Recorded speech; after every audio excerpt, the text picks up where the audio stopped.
29 de março, quinta-feira, 2018. Profeta Elias, testemunha Marte do Apocalipse, cidade de Campinas, interior do estado de São Paulo. Passei a madrugada ali na rodoviária, estudando um pouco essa noite. Estou aqui no terminal metropolitano. Quero gravar um pequeno vídeo essa manhã. E na verdade eu não estava nem programado para gravar um vídeo essa manhã, mas eu sentei aqui um pouco na calçada aqui, ó, e pensei comigo, puxa, eu tenho que gravar alguma coisa hoje, mas não tem nada em mente assim de pronto. E me veio assim rapidamente uma lembrança desse vídeo, desse tema que eu quero falar hoje, tratar nesse vídeo aqui sobre alma divina e alma animal. Eu já falei um pouco desse assunto em outros documentos, em outros vídeos, em outros áudios, mas eu quero dar um pouquinho mais de especificação nesse assunto, que me veio essa semana agora que passou, uma especificação mais adequada, mais assim, mais interessante, mais plena desse assunto, alma animal e alma divina. Porque as minhas ministrações tá tudo voltado, direcionado à alma animal, à alma divina. Toda a documentação vai estar falando sobre esse assunto. Então eu queria achar uma argumentação um pouco mais assim específica, mais adequada, mais plena, para você compreender o sentido da alma animal e da alma divina que o profeta Elias tem ministrado, tem falado nas documentações. E nessa manhã me veio a lembrança de uma argumentação muito boa que Deus me deu agora da semana passada para cá, sobre alma divina e alma animal.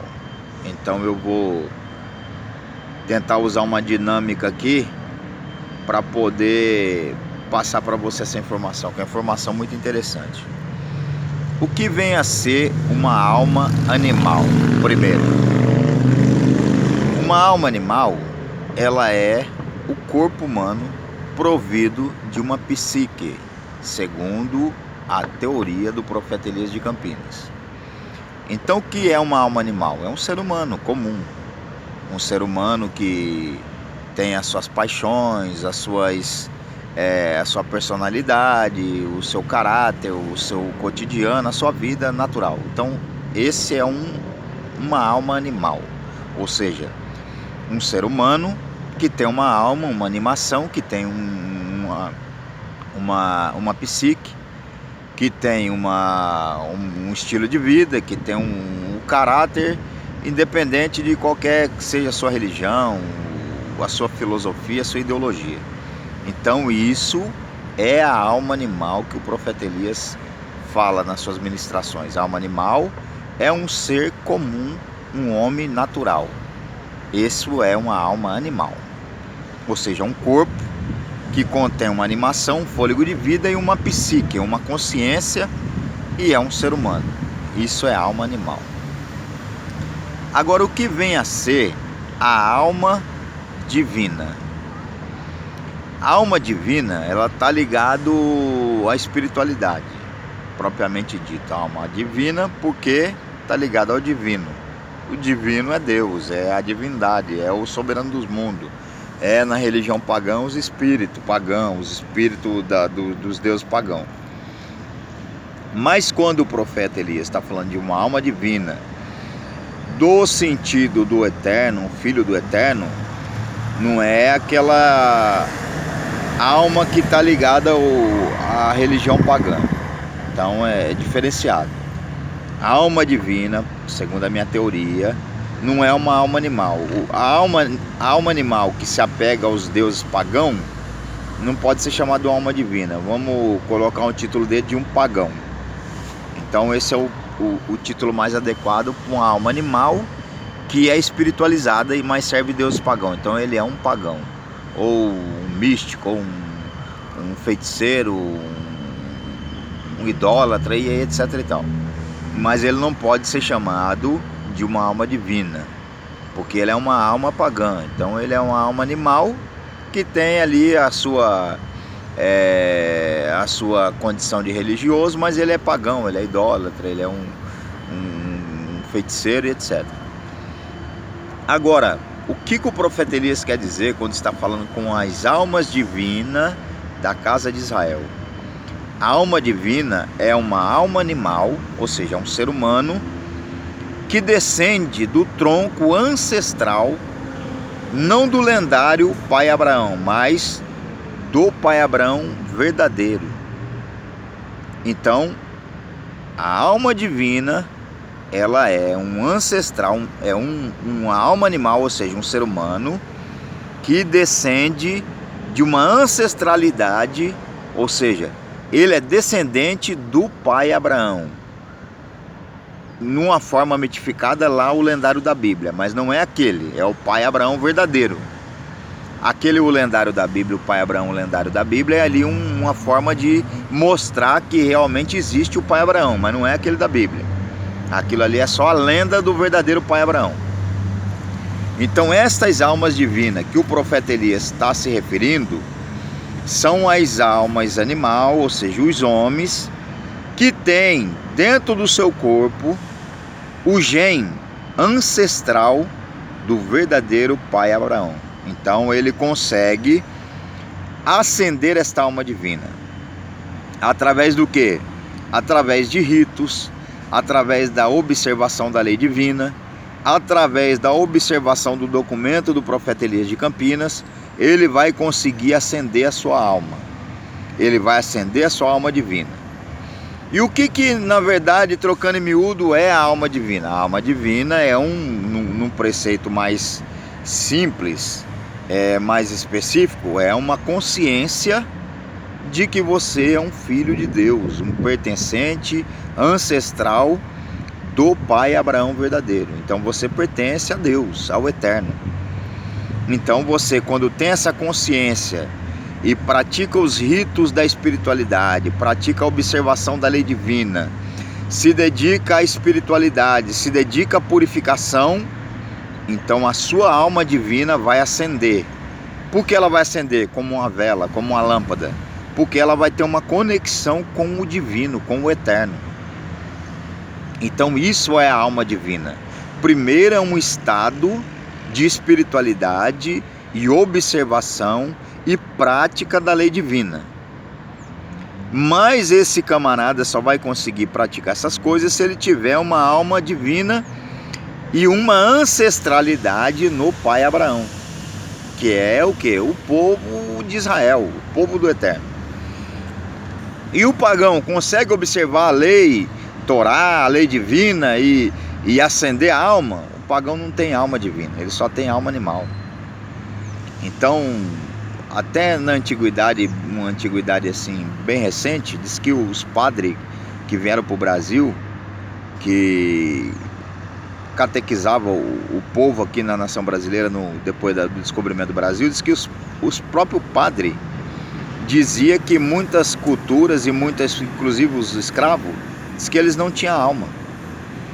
Mas não é que eles não tinham alma, o ser humano já é uma alma vivente, é uma alma animal. Então não tem como você dizer que o ser humano não tem alma. Se ele está vivo é porque ele tem uma alma que anima ele.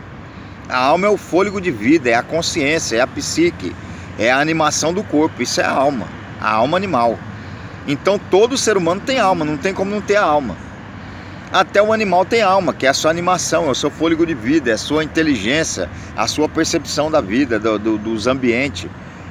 Então o que os padres estavam querendo dizer que as pessoas não tinham alma, não é que eles não tinham uma alma animal, é que os padres estavam trazendo ali, nas entrelinhas das suas palavras, um segredo cabalístico.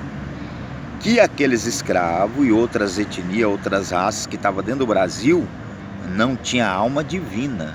Ou seja, não pertencia ao pai Abraão, ao ancestral pai Abraão. Ou seja, eles estavam dizendo assim, ó, vocês podem até ser católicos, vocês podem até praticar o rito, podem até praticar a religião pagã, a religião cristã, depende, vocês não têm alma. Então não é que eles não tinham alma, que eles não estavam vivos, é que eles não tinham ancestralidade, eles não tinham uma ligação com o soberano dos mundos, o Deus de Israel, o Deus de Abraão, de Isaac e de Jacó, que é o lendário lá da Bíblia, mas que está mostrando a realidade do que existe na verdade. Existe o pai Abraão, existe o profeta Elias, está aqui, ó, profeta Elias de Campinas, está aqui na minha blusa, profeta Elias. Então, o que acontece? O profeta Elias existe? Eu estou aqui. Mas é aquele da Bíblia, é o Senhor o profeta Elias? Não é, aquele ali é o lendário, ou seja, a lenda da realidade. O lendário profeta Elias da Bíblia é a lenda do profeta Elias de Campinas. Ah, mas foi escrito 3.500 anos antes da sua aparição. Quando quem escreveu a Bíblia, que foi os templários, eles já sabiam, como na astrologia, você mapeia todos os astros do céu. Eles já sabiam quais eram os astros de Deus, ou seja, os profetas de Deus, os patriarcas, aqueles que eram seguidores da casa de Israel. Então os templários já têm esse mapa astral de quem são as centelhas da casa de Israel. Por isso eles fizeram toda a Bíblia, montaram todas aquelas profecias, toda aquela documentação baseado no mapa astrológico das almas da casa de Israel. E ainda vou mais longe. A astrologia antiga e moderna está pautada em cima de uma codificação das almas da casa de Israel. Se você não sabia, cada planeta desse que está configurado dentro da ciência moderna representa um profeta do Eterno. Por exemplo, a Lua representa um profeta, o Sol representa outro profeta do Eterno. Só que isso é codificado, eles não vão falar. Quem tem essas revelações é o profeta Elias de Campinas. Os templários não vão explicar isso aí, jamais vai tocar e abrir esse segredo, que isso é ocultismo. Mas o profeta Elias tem as revelações. Todo esse sistema astronômico da ciência moderna, a astrologia moderna e antiga, está pautado dentro de uma revelação dos profetas do Eterno. Tanto quanto a Bíblia também foi pautado dentro deste mapa astrológico das almas da casa de Israel, das almas divinas da casa de Israel. Então acredito que ficou aí um esclarecimento até razoável para você entender o que é uma alma divina e o que é uma alma animal. Agora, nós temos que compreender também quais são as inclinações de uma alma animal e quais são as inclinações de uma alma divina. E aí nós conseguimos descobrir quem é verdadeiramente uma alma divina. Por exemplo, uma alma pagã, que é uma alma animal, ela é uma alma religiosa? Também é. O paganismo é religioso. O paganismo é espiritualista. Então, não difere nada uma alma animal de uma alma divina no sentido da religião, porque todos eles praticam ritos, todos eles praticam sacrifícios, holocaustos, ritos e os dogmas e a religião e a espiritualidade. Então, não diferencia em nada nesse sentido da prática religiosa. Mas há algumas características que vai diferenciar uma alma divina de uma alma animal. Então as duas vão estar servindo ali uma religião. Uma vai estar servindo uma religião, por exemplo, digamos um catolicismo, o protestantismo, e a outra vai estar servindo, por exemplo, o judaísmo. Há uma característica dentro da alma divina que ela anseia a espiritualidade e a pureza. E já uma alma pagã, ela anseia a espiritualidade sem a purificação. Você quer, eu não vou muito longe para você entender o que eu estou querendo dizer. Você pega uma pessoa religiosa e olha o comportamento de purificação do corpo, da alma, das vestes, da roupa, da casa, do lar, do trabalho, do carro, só isso. Por aí você já tem uma noção do que é um religioso e do que é uma alma divina. A alma divina, ela cuida dos detalhes da purificação, da pureza, da limpeza, da ordem, da organização. Já uma alma espiritualista que não é divina, que é uma alma animal pagã, ele não está muito preocupado com detalhe, com pureza, com purificação. Não tem muito esse sentido. Embora é religioso, pratica ritos, pratica todos os dogmas da religião, mas ele não tem uma preocupação extrema com a pureza, porque a pureza provém do Eterno, o soberano dos mundos.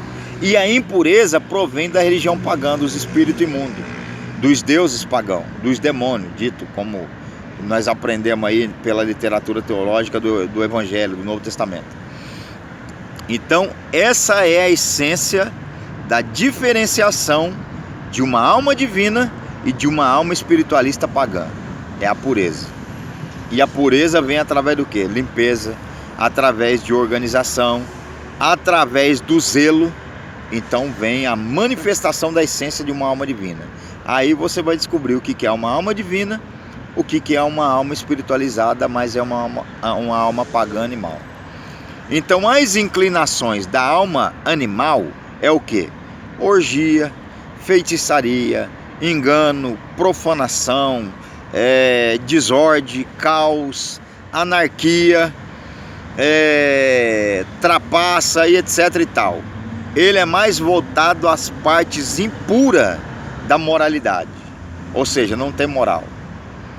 Então, o pagão, uma alma animal, ela se inclina demasiadamente a essas inclinações, às paixões, à glutonaria, ao descontrole emocional. Geralmente uma alma animal vai ter muitas debilidades, muitas enfermidades, muitos tipos de coisas que prejudicam a saúde, muitos comportamentos que prejudicam a saúde, porque ele não está voltado à espiritualidade. Ele é espiritualista, mas ele não é uma alma divina, não está ligado ao eterno soberano dos mundos.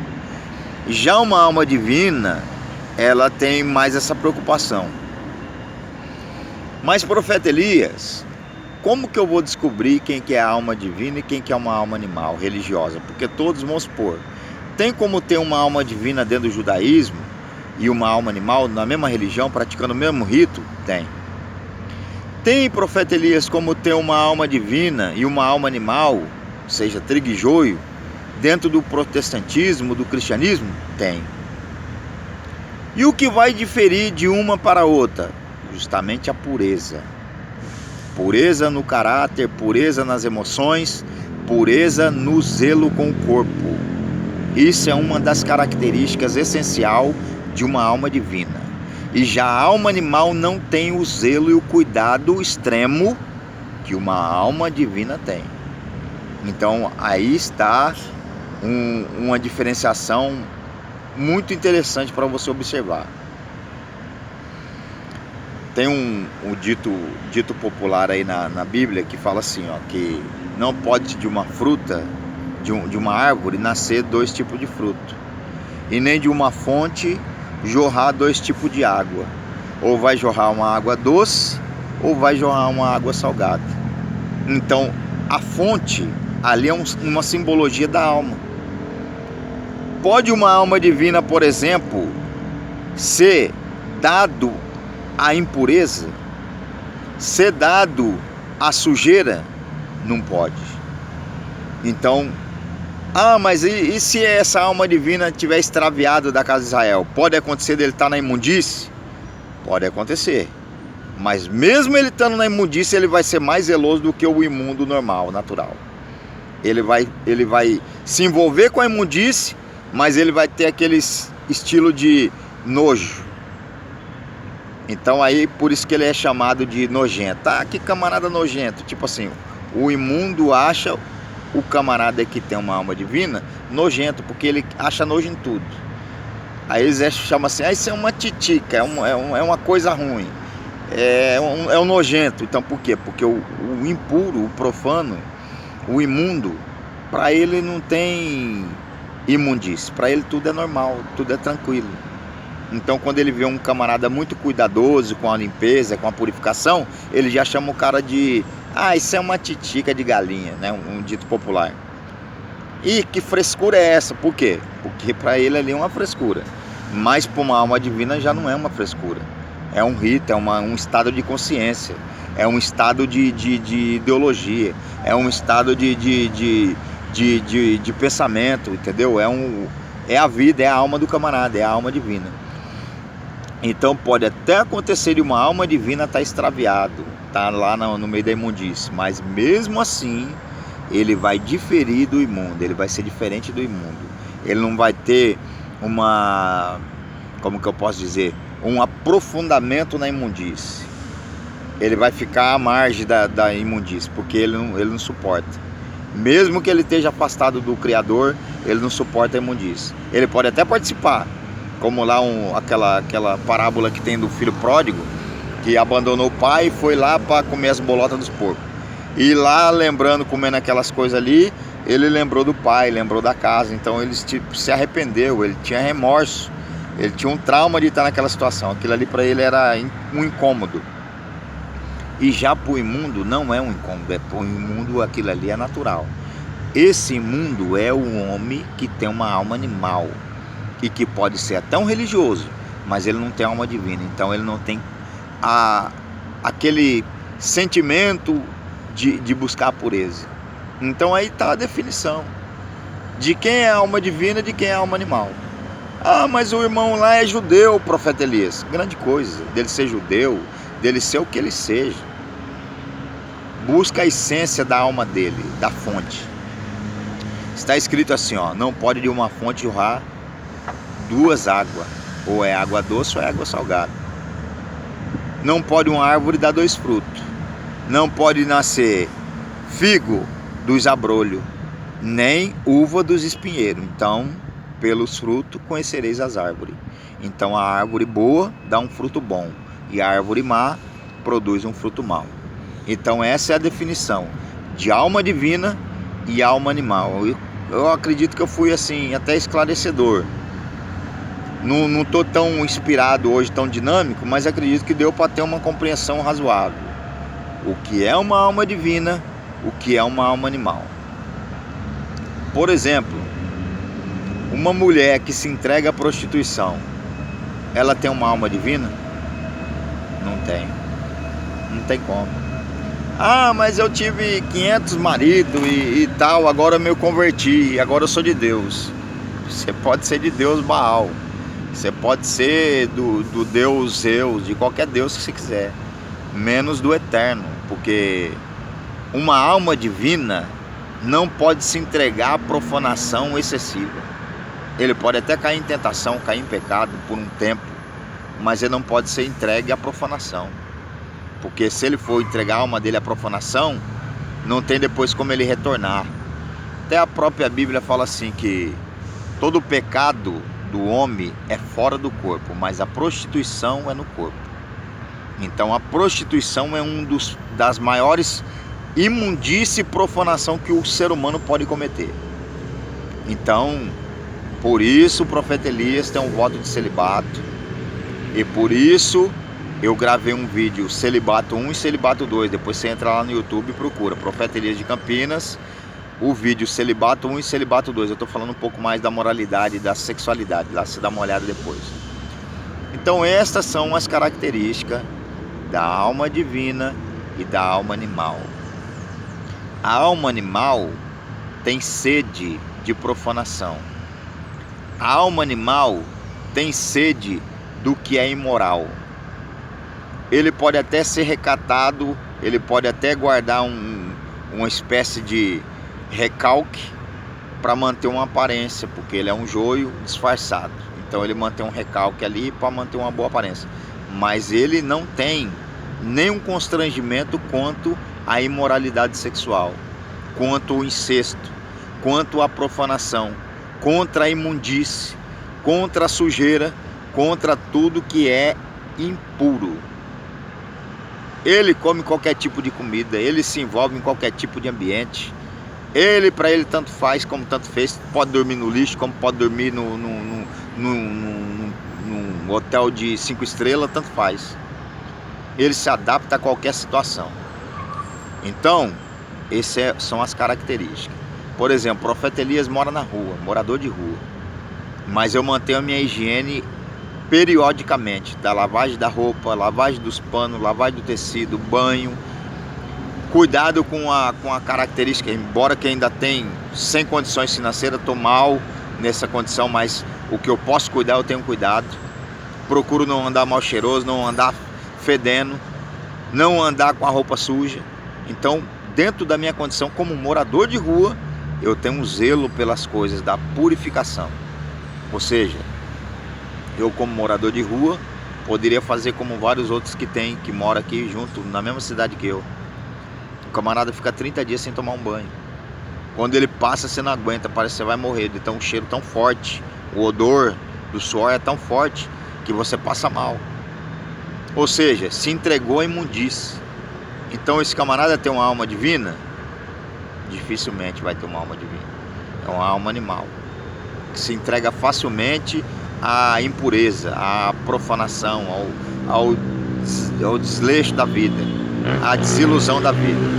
Então, fica para você aí esse vídeo, o que é uma alma divina e quais são as suas características e inclinação, o que é uma alma animal, qual as suas características e a sua inclinação. A alma animal deseja desenfreadamente a glutonaria, a prostituição, a fornicação, toda espécie de profanação, toda espécie de imundície. Não há para eles um recalque, mas é tudo liberado, é tudo normal. Então o zelo passa longe de uma alma animal, no sentido de pureza, purificação. Para eles a liberdade é você ser sujo, você ser imundo. Para eles a liberdade é estar à vontade, sem se preocupação.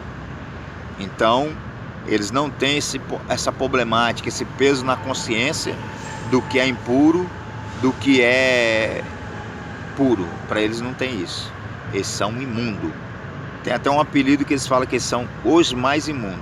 Então, essa é a característica de uma alma animal. Fica aí para você esse vídeo do Profeta Elias de Campinas. Muita shalom a todos. Possa enriquecer a tua vida esse vídeo aí. Deus abençoe a tua vida. Na verdade, o Eterno abençoe a tua vida. Deus é um título. Eu tenho até que parar de utilizar esse título, mas é para comunicação. Já está tão adaptado às pessoas que se você falar outra coisa eles não compreendem. Então é mais para uma boa compreensão dos meus interlocutores. Mas que o Eterno vos abençoe.